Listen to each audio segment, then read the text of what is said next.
بالاخره د افغانستان د کونړ د سیند اوبه مدیریت کیږي.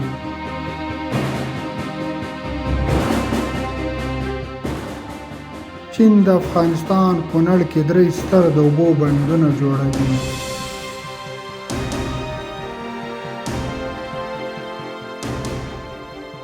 د دغو بندونو په جوړېدو سره به افغانستان خپلو ګاونډیو هېوادونو ته د برېښنا د ورکړې ظرفیت پیدا کړي.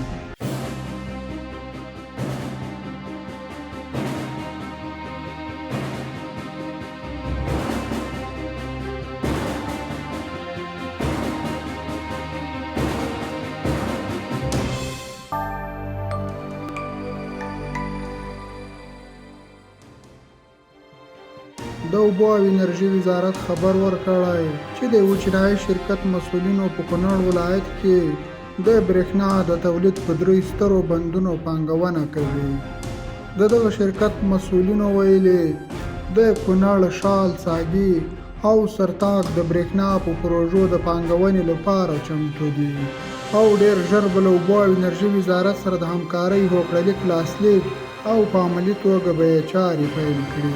ورته مهال د اوبو او انرژي وزیر ملا عبداللطیف منصور د دې پانګونې هرکلی کړی او ویلي دی چې د دغو بندونو تر جوړېدو وروسته افغانستان کولی شي ټولو ګاونډیو هېوادونو ته برېښنا صادره کړي.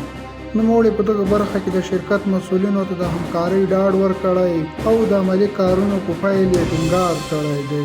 د کونړ په سیند باندې انشاءالله جوړوو به هېڅ مشکل نه لرو، موږ دا زموږ خپل حق ده.